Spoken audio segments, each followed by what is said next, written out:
क्या नेपाल की सरकार को गिरने से चीन ने रोका था? क्या नेपाल की सत्ताधारी पार्टी एनसीपी दोफाड़ होने से चीन की वजह से बच गई? क्या नेपाल के दो शक्तिशाली नेता पुष्प कमल दहल प्रचंड और केपी शर्मा ओली, इन दोनों ने अपना झगड़ा चीन के डर की वजह से सुलझाया था? और सबसे बड़ा सवाल यह है कि क्या चीन का दखल नेपाल में इस कदर बढ़ गया है कि वो अब नेपाल की सरकार को कठपुतली की तरह अपने इशारों पर नचा रहा है? अगर आपको इन सभी सवालों के जवाब जानने हैं तो इस वीडियो को देखिए आखिर तक और इस चैनल को सब्सक्राइब कर लीजिए अभी। अप्रैल 2020 के अंत से लेकर मई 2020 की शुरुआत तक नेपाल में काफ़ी कुछ ऐसी घटनाएं हुई जिनसे पता चलता है कि चीन का दखल नेपाल में हद से ज़्यादा बढ़ गया था और यह दखल इतना बढ़ गया था कि नेपाल की सरकार चीन के इशारों पर कठपुतली की तरह नाच रही थी। नेपाल की नेपाल कम्युनिस्ट पार्टी के दो बड़े नेताओं पुष्प कमल दहल प्रचंड और केपी शर्मा ओली, जो कि नेपाल के प्रधानमंत्री हैं, इन दोनों के बीच नेपाल की सियासत में दबदबे को लेकर पिछले काफी समय से घमासान चल रहा था। दरअसल 17 मई 2018 को नेपाल कम्युनिस्ट पार्टी का गठन हुआ और यह गठन जब हुआ उससे पहले पुष्प कमल दहल प्रचंड और केपी शर्मा ओली, इन दोनों की अलग अलग पार्टियां हुआ करती थी। उन दोनों पार्टियों का विलय करके नेपाल कम्युनिस्ट पार्टी का गठन किया गया। इस गठन के बाद से ही दोनों गुटों में नेपाल की सियासत में दबदबे को लेकर लगातार जद्दोजहद चल रही थी। दोनों गुट चाहते थे कि नेपाल की सियासत में वो मजबूत रहे। प्रचंड गुट केपी शर्मा ओली को लगातार प्रधानमंत्री पद छोड़ने के लिए मजबूर कर रहा था। उधर प्रधानमंत्री केपी शर्मा ओली राष्ट्रपति विद्या देवी भंडारी के साथ मिलकर एक दूसरे को सहारा दे रहे थे। चीन इस पूरे हालात पर नजर बनाए हुए था।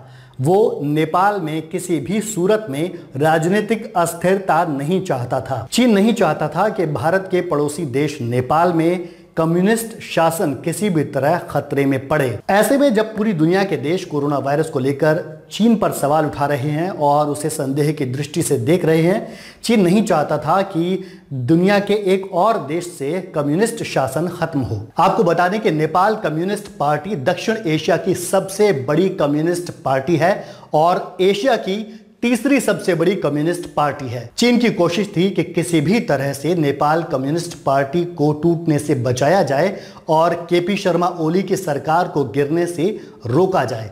इसके लिए चीन ने लगातार प्रयास किए। इसके लिए नेपाल में चीन की राजदूत ने 30 अप्रैल 2020 को नेपाल के प्रधानमंत्री केपी शर्मा ओली से मुलाकात की। इसके अगले दिन 1 मई 2020 को चीन की राजदूत ने पुष्प कमल दहल प्रचंड और माधव कुमार नेपाल, इन दोनों से मुलाकात की। ये दोनों नेपाल के प्रधानमंत्री रह चुके हैं। इन दोनों मुलाकातों में चीन की राजदूत की ओर से इन सभी नेताओं को यह समझाया गया कि स्थिरता ही नेपाल के हित में है। इतना ही नहीं, चीनी राष्ट्रपति शी जिनपिंग ने भी नेपाल की राष्ट्रपति विद्या देवी भंडारी से 40 मिनट तक फोन पर बातचीत की। इस बातचीत में शी जिनपिंग ने प्रधानमंत्री केपी शर्मा ओली के स्वास्थ्य का हालचाल पूछा। इसके अलावा एक प्रेस रिलीज के जरिए चीनी राष्ट्रपति की ओर से नेपाली प्रधानमंत्री केपी शर्मा ओली की तारीफ भी की गई। इन सारी कोशिशों का मकसद एक था कि नेपाल में जो सरकार चल रही है वही सरकार चलती रहे,